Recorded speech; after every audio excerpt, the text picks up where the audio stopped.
She was fired for bringing her son to work until her new boss walked in and said, "I was that kid." "Why is your son here, Brenda? This is a workplace, not a daycare." Letitia's voice cracked through the conference room, drawing every eye to the young woman at the end of the table. She stood tall in her sharp navy suit, arms crossed, eyes unyielding. Brenda clutched Matteo tightly. The little boy, flushed with fever, wheezed softly as he buried his face into her chest. Her blonde hair clung to her cheeks, damp with stress. "I had no one else," she said quietly. "He's sick. I couldn't miss another day." Letitia shook her head. "Comp policy is clear. No children allowed on site. This is unacceptable." Silence fell. Brenda looked around, hoping someone might speak up. Her co-workers avoided her gaze. She swallowed hard. "I just needed to finish my shift, that's all." Letitia's tone was clipped. "You are terminated, effective immediately." Brenda froze, her breath caught, heart racing. No one moved. No one said a word. Just the rustle of papers and the quiet hum of the overhead lights. Letitia turned away, her part done. Brenda hugged Matteo closer, his body hot against hers. Slowly she turned and walked out, legs trembling. The hallway was empty. She pushed through the glass doors and stepped into a gray, drizzling afternoon. Rain tapped softly on the pavement. Brenda pulled off her jacket, wrapping it tightly around Matteo. Her blouse quickly soaked through, clinging to her back. Matteo whimpered. "Mama, I'm cold." "I know, sweetheart," she whispered, kissing his forehead. They descended the steps, passing, people hurrying by with umbrellas, none stopping, none looking. The world kept moving. She felt invisible. Each step was heavier than the last. Her job was gone. Her child was sick. The bills were growing. Her phone was dead. She had no car, no one to call, but she kept walking. At the street corner, she paused. Matteo's breathing was shallow, wheezy. Brenda held him tighter, pressing her cheek to his forehead. "We're going to be okay," she murmured. "Mama's not giving up." The rain fell harder now. Brenda shielded him as best she could, tucking his head under her chin. He coughed again, his tiny hand gripping her necklace. She passed a brightly lit cafe. Warmth glowed from the windows. People inside laughed, dry and safe. Brenda hesitated, then turned away before anyone could see her. As she kept moving, in her head a mantra formed. "I will not give up. I will not give up." She crossed the street, water splashing around her shoes, and ducked under a store awning for a moment's shelter. Matteo stirred slightly, murmuring in his sleep. Brenda looked down at him and brushed the wet curls from his forehead. "You're going to be okay," she whispered. "I promise." The rain didn't stop. The wind didn't ease. But she stood there cradling her son, not in despair, but in quiet determination. She had nothing left but him, and for her that was everything. Brenda clutched a stack of resumes worn at the edges, the creases deepening with every rejection. She had walked from one end of town to the other, knocking on doors, speaking with managers, leaving applications at diners, convenience stores, gas stations, even janitorial services. Each conversation ended the same way. Polite smiles that faded once they asked about her last job. The moment the word terminated appeared on her record, the tone shifted. "I'm sorry, ma'am. We're looking for someone with a more stable history. HR flags that kind of dismissal. Nothing we can do. We'll call if something opens up, but never did." By the fourth week, Brenda had pawned her engagement ring, long left in a drawer after Matteo's father disappeared. The money went to food and a single bottle of asthma medication, the cheapest she could find without insurance. It was not enough. One night, as the wind howled outside the shelter of a half-lit gas station restroom, Matteo's breathing turned shallow, rapid. His little chest heaved with each inhale. Brenda crouched beside him, holding the inhaler tightly, whispering, "Just breathe, baby. Please breathe." She counted to 10 with him, trying to keep her voice calm, tears burning behind her eyes. He nodded, trusting her completely. He had no home, no savings, and a child who needed more than love could provide. The gas station attendant, an older woman named Carol with tired eyes, took pity and let them stay in the employee's restroom during the night. It was not much, just a bench, a blanket Carol had pulled from her car, in a flickering fluorescent light, but it was dry and warm enough to keep Mateo safe. During the nights, Brenda cleaned, mopping bathrooms, refilling paper towels, wiping greasy door-orc knobs and trash bins. She worked in silence, her hands raw, knees aching. The smell of ammonia and bleach filled her lungs, but it kept her awake. Every dollar she earned was counted 3 times before she spent it one evening. She returned to the restroom after her shift. Mateo lay curled under the thin blanket, breathing steady at last.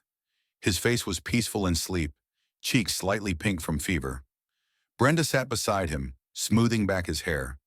She leaned down and kissed his forehead gently, whispering into the darkness. "You did so good today, sweetheart. Mama's proud of you." He stirred slightly, murmuring, "I love you, Mama." Her throat tightened. She looked at the clock on the wall. It was nearly 3 a.m. Her shift would start again in less than an hour.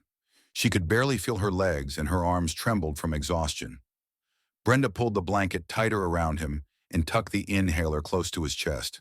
Then she whispered, "Sleep well, my little lion. I'll be right back." She stood quietly, shutting the door behind her. The hallway was empty. The fluorescent lights above buzzed faintly as she picked up the mop and bucket. Her body ached, her eyes burned, but her resolve remained steady. She would clean every floor in the city if it meant Mateo could breathe, if it meant he would smile again without a wheeze in his chest. She whispered it to herself like a quiet prayer. "I'll come back. I always come back." Brenda had grown used to the quiet knock on her door each morning. 3 soft raps, a pause, then a gentle voice in Spanish. "Mija, I brought you something." It was Mrs. Maria, her neighbor from down the hall. The older woman had weathered her own storms in life, raising 4 children alone, surviving layoffs, scraping together dignity through sheer will. Brenda had once helped her carry groceries upstairs. Since then, Maria had watched over her like a guardian angel in worn slippers and a headscarf that always smelled of lavender. That morning, Maria handed Brenda a folded flyer. "Solix Rivera," it read in bold letters across the top. "Now hiring afternoon janitorial staff. No diploma required." Brenda stared at it like it might vanish. "They're a cleaning company," Maria explained. "They take care of office buildings mostly. It is not glamorous, but it is steady." She looked at Mateo, who sat nearby drawing superheroes on scraps of cardboard. "And they are run by our people. Maybe they understand." Brenda clutched the flyer. "Thank you. I'll go right now." The next day, she and Mateo took 2 buses across town. Mateo clung to her hand, his little legs tired before they even arrived. The building that housed Solix Rivera was plain, made of gray brick with a modest lobby that smelled faintly of lemon and floor polish. Brenda signed in at the front desk and was handed a short application. She sat in a plastic chair, balancing the form on her knee, trying not to let her hands shake as she filled out her name, past employment, and the question she dreaded. "Have you ever been terminated from a job?" Her pen hovered over the checkbox for a moment. She checked yes. Mateo coughed beside her, a deep crackling sound that startled a receptionist. Brenda placed her hand on his back and whispered, "Shh, it's okay, baby." He leaned against her shoulder, breathing heavy. The inhaler was nearly empty again. At that moment, a man walked through the lobby, deep in thought, holding a set of keys and a phone. He wore dark jeans, a white button-up shirt with the sleeves rolled up, and a look that suggested he had not slept much. His hair was graying at the temples, and his eyes, dark and observant, caught on Mateo. He slowed his step. Brenda noticed him glancing their way. For a moment, their eyes met. His gaze flicked to Mateo, then back to her. There was something in his expression, not pity, not judgment, but a flicker of memory, recognition. Then just as quickly, he nodded politely and moved on. Brenda finished the form with trembling fingers and handed it back. She did not expect to hear from them, but the next afternoon, her phone buzzed. "Miss Lopez, this is Elena from Solix Rivera. We'd like to offer you a part-time custodial position on the afternoon shift. You'd start tomorrow." Brenda's mouth fell open. "Wait, really?" "Yes. And we understand you may need to bring your child. There is a break room available as long as he stays safe and out of the work zones." Brenda could barely speak. "Thank you. Thank you so much." She hung up and pulled Mateo into her lap. We got it, baby. Mama's working again. The next day, Brenda stepped into the company's modest headquarters with her son beside her. The staff was kind, many of them immigrants like her, speaking a blend of English and Spanish. Elena, the supervisor, showed her where the supplies were stored and pointed out the employee break room, a small space with a couch, a mini fridge, and an old TV that still played DVDs. Mateo sat quietly on the couch, sketchbook in hand, while Brenda got to work. She scrubbed floors, emptied trash, and wiped glass doors. It was hard physical work, but she was grateful for every second.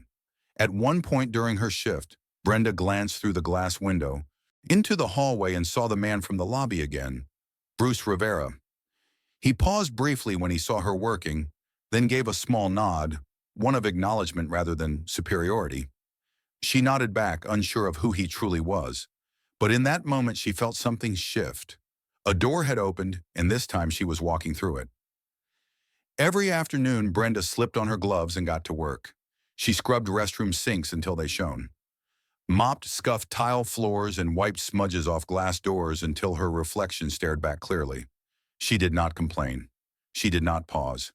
Even when her back ached and her hands stung from cleaning agents, Brenda carried on because just down the hall, in a small break room with a worn couch and faded walls, her son was safe. Mateo stayed curled up with his sketchbook, crayons worn down to stubs, drawing stick-figured heroes and crooked hearts. Brenda checked on him every hour. She would rush in, crouch down, and wipe the sweat from his brow with the corner of her sleeve, even if it still smelled of ammonia and bleach. You okay, baby? She whispered each time. Mateo always nodded, too tired to speak, but his eyes always searched hers for reassurance, and she gave it quietly with a soft kiss on his forehead and a hand brushing back his curls. It was a rhythm they learned together. Brenda cleaned, Mateo rested, and the hours ticked by like fragile promises. One Wednesday afternoon, something changed. Brenda walked into the break room to check on her son as usual and stopped in the doorway. Mateo was sitting up, eyes wide, hands frozen above a small table. Spread out before him was a neat array of treasures, a brand new box of colored pencils, two thick comic books, and a small stuffed lion with soft fur and a crooked smile. He looked up at her. Mama, where did this come from? Brenda stepped closer, her breath catching. I don't know. She picked up the box of pencils, flipping it over as if some explanation would be printed on the back. Nothing. She opened one of the comic books, still crisp, still smelling of new paper. Her fingers trembled slightly as she placed it back down. Mateo's eyes sparkled with the kind of joy she had not seen in weeks. Can I keep them? He asked quietly. Brenda nodded, too stunned to speak. Yes, baby, of course. Later during break, she asked the others, did someone leave these in the break room for my son? Heads shook. Everyone seemed just as surprised. Elena, her supervisor, shrugged. Maybe it was one of the office staff. I don't know, but it's sweet, isn't it? Brenda smiled and murmured a thank you to no one in particular, but in her heart, a quiet warmth bloomed. Down the hallway behind a slightly ajar office door, Bruce Rivera stood still. He had passed by the break room just moments earlier, unseen, and watched as Mateo reached for the pencils with trembling hands. He had watched the boy's eyes light up the same way his own used to when his mother brought him a sandwich he had saved from a guest's leftovers. He remembered what it was like to be the child in the corner, ignored, unseen, until someone chose to notice. He had not meant to stand there as long as he did. But when he saw Brenda kneel beside her son, eyes shimmering with emotion, something in his chest pulled taut. He gripped the edge of the doorframe, jaw tight. There were few memories in his life more painful than watching his mother scrub hotel floors at midnight with no one to help her. And few were still more sacred than remembering the one time someone left him a toy on Christmas Eve, a gesture so small it had shaped his entire understanding of kindness. He had not planned to intervene, but this was different. That night, Brenda sat beside Mateo as he drew with his new pencils. He colored a superhero with curly hair and a lion by his side. Brenda leaned her head against the back of the couch and smiled softly. Someone's watching over us, she whispered. Mateo looked up like a guardian angel. Brenda nodded. Maybe. Down the hall, Bruce returned to his desk and stared at the closed door for a long time. Sometimes the smallest things made the biggest difference, and sometimes it started with a box of colored pencils. The supply closet was dimly lit, its air thick with the scent of cleaning chemicals and old cardboard. Brenda knelt on the linoleum floor, her knees pressed against the cold tile, one hand clutching a damp rag. Mateo lay nearby on a folded towel, his face pale eyes glazed with fever. To make him smile, Brenda twisted the rag into the shape of a puppet, wiggling it back and forth in front of him. "Look, Mateo!" "Senor Sock is here to rescue the day," she said, in a funny voice, letting out a squeaky laugh. She danced the makeshift puppet across his blanket, making exaggerated voices and silly movements. Mateo giggled softly, his breath raspy, but his smile bloomed across his tired face. Through the crack in the closet door, Bruce stood motionless. He had come down to check on a shipment, but stopped when he heard laughter. Small wheezing, but real. What he saw paralyzed him. Brenda, kneeling there with sweat on her brow and stains on her uniform, looked exhausted, but she was smiling. She was making her son laugh in the middle of a utility closet, using nothing but a dirty rag in her heart. Bruce stepped back quietly and returned to his office. He sat down slowly behind his desk, stared at the ceiling, and rubbed his eyes. But it was not fatigue that burned them. It was memory. He saw his mother again decades ago in the back of a cheap motel where she worked as a night cleaner. He was 5, feverish, and scared. She had no toys, no medicine, nothing but 2 mismatched socks she turned into dancing puppets. They made him laugh then too, just like Mateo. And just like Mateo, he had no idea how tired she must have been. 3 days later, the skies opened with a vengeance. The rain fell in thick sheets, flooding gutters and washing over the parking lot of the Rivera building. It was nearly 7 p.m., and most of the staff had gone home. Brenda exited the side door, holding Mateo tight against her chest, his head buried in her jacket. She had no umbrella, only a fraying coat she wrapped around them both, shielding him from the wind and rain. As she stepped into the downpour, a shadow moved beside her. A large, dark umbrella opened above them. Brenda turned in surprise. Bruce stood next to her, silent, steady. Rain pelted around them, but under the umbrella it was quiet, almost sacred. For a long moment, he said nothing, just walked beside her across the slick asphalt. Mateo peeked out from her jacket, eyes wide. When they reached the edge of the lot, Bruce stopped. He handed her the umbrella. "No one who tries that hard to do the right thing deserves to walk in the rain," he said softly. Then he turned and walked back toward the building without waiting for thanks. Brenda stood there, umbrella in one hand, her son in the other, stunned into silence. From that day on, something shifted. She started to notice him more.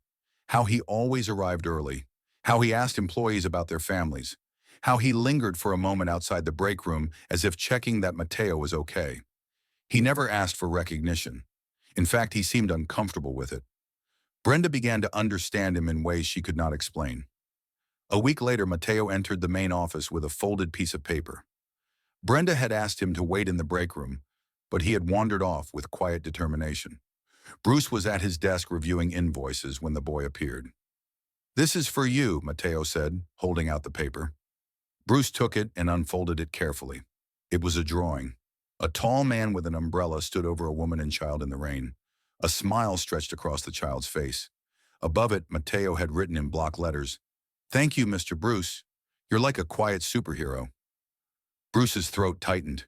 He looked at the boy, who simply shrugged and said, "Mama says people like you save the day without making noise." He reached out and gently ruffled Mateo's hair. "I'll keep it safe," Bruce said, his voice. And he did.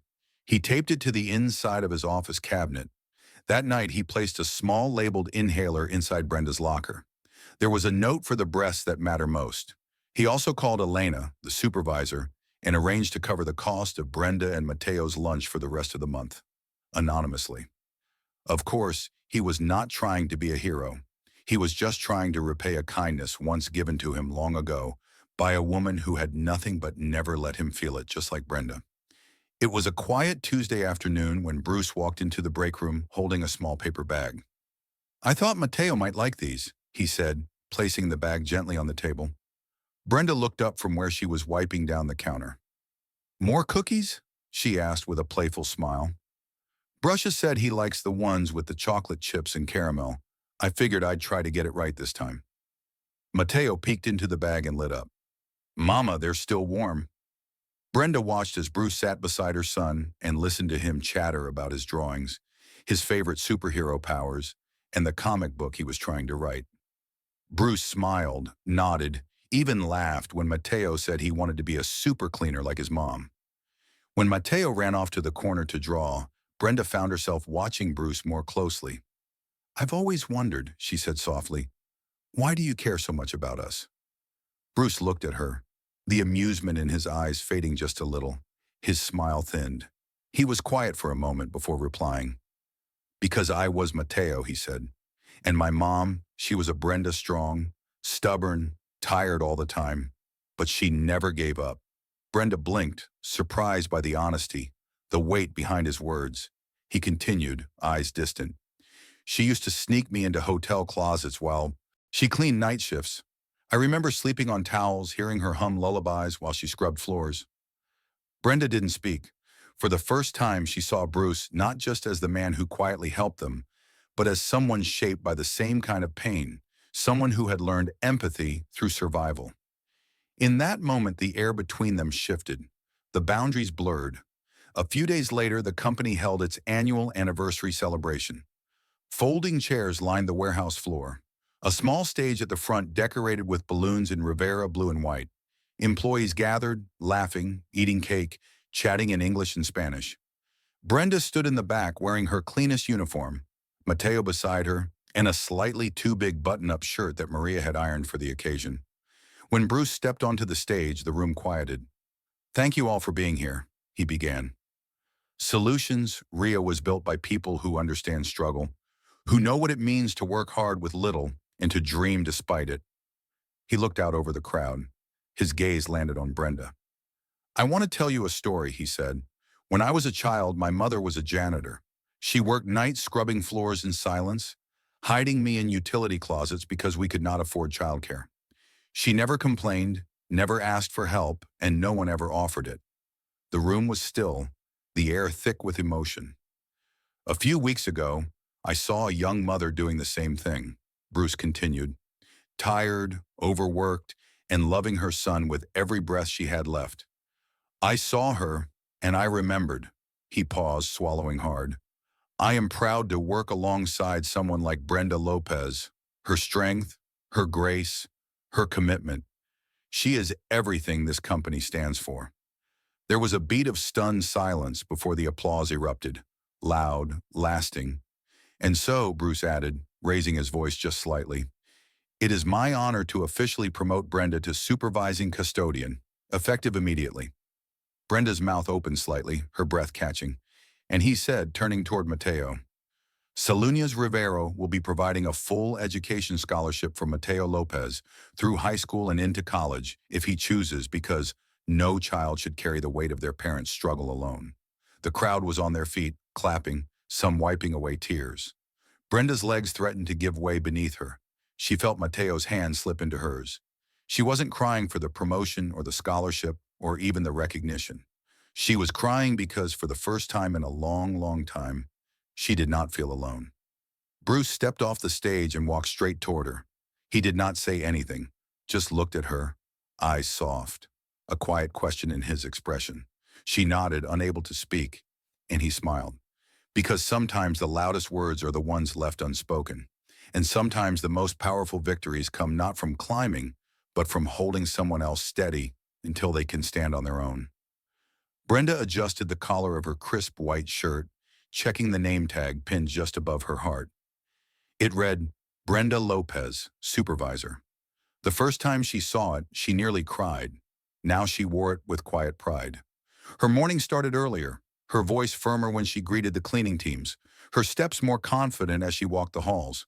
She still worked hard, harder maybe, but there was a difference now. She felt seen, she felt heard, and she held her head just a little higher.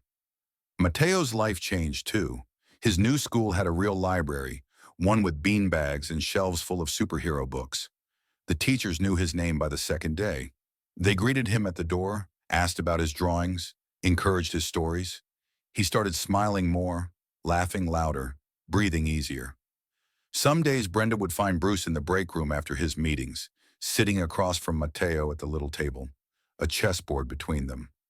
Bruce was not very good and he knew it, but Mateo always giggled when he caught him making a clumsy move. Other times, Bruce would bring a new comic book, pretending it was just lying around his office. Mateo would leap into his arms with unfiltered joy. Brenda would watch from the hallway, her arms crossed over her chest, smiling despite herself. She and Bruce never talked about what was happening between them, but the air was different now. When they passed in the hall, his eyes lingered a little longer. When he asked how her day was, the question always carried weight, and when she answered, he truly listened. They moved in slow, unspoken steps, two people not rushing towards something new, but quietly healing from something old. One Thursday evening, the rain came fast and hard. Thunder echoed off the building walls as lightning lit up the sky. Brenda stayed late, catching up on reports and helping a new team member get oriented. By the time she clocked out, the hallways were dark and silent. She walked toward the exit, Mateo already, waiting with Elena in the break room. But something caught her eye just outside Bruce's office. On the floor was a neatly folded raincoat, brand new, deep blue with a hood. Next to it sat a small takeout container, steam still curling from the edges. A simple note lay on top, written in strong, clean handwriting. "Thank you for not giving up." Brenda stood frozen for a moment. She picked up the note, fingers brushing over the words. The scent of warm rice and grilled chicken drifted up from the container. Her throat tightened. She slowly turned her head and saw him. Bruce was standing at the far end of the hallway, leaning slightly against the doorframe. He did not move toward her. He did not say a word.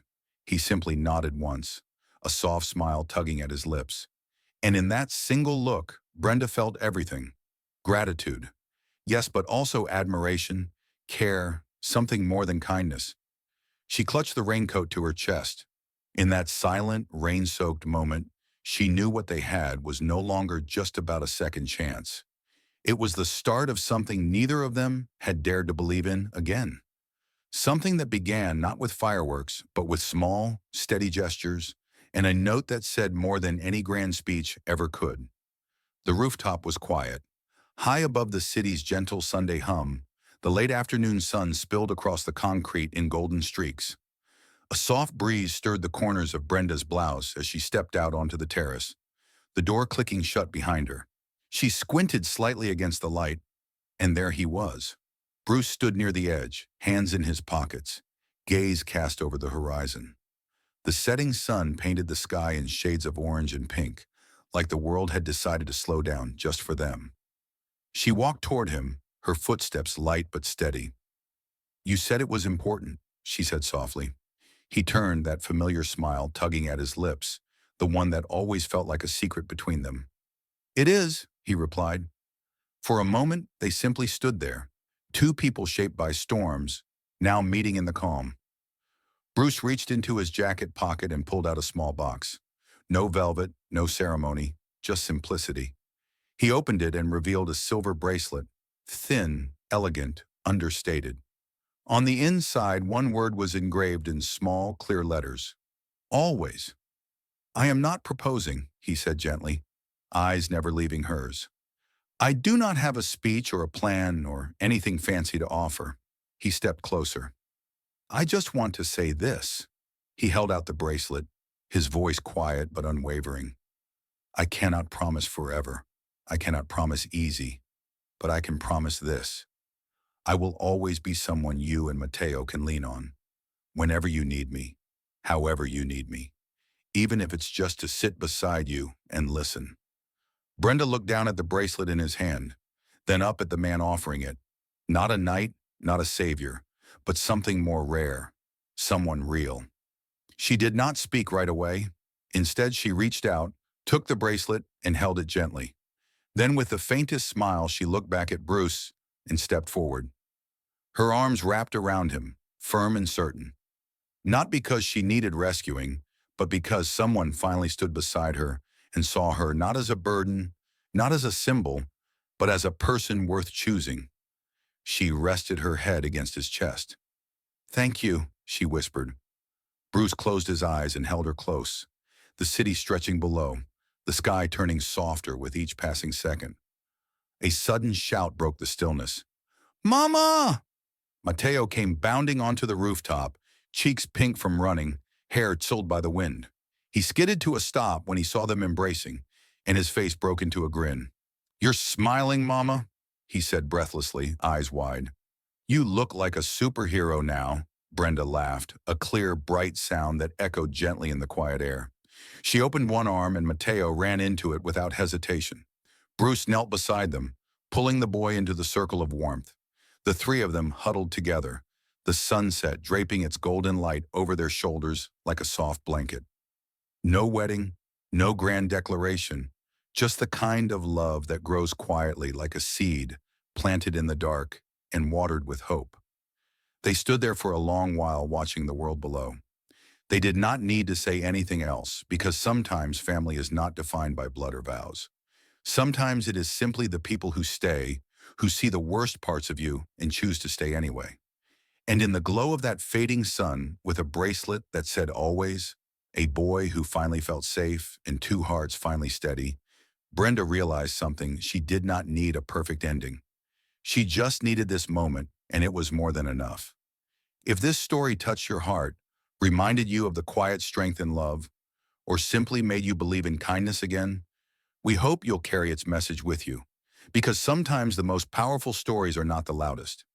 They are the ones that whisper gently. You are not alone. If you want more stories like this, tales of resilience, compassion, and unexpected connections that restore your faith in humanity, please subscribe to Mr. X Stories. Let us walk with you one story at a time. Hit that subscribe button. Your next heartwarming journey begins here.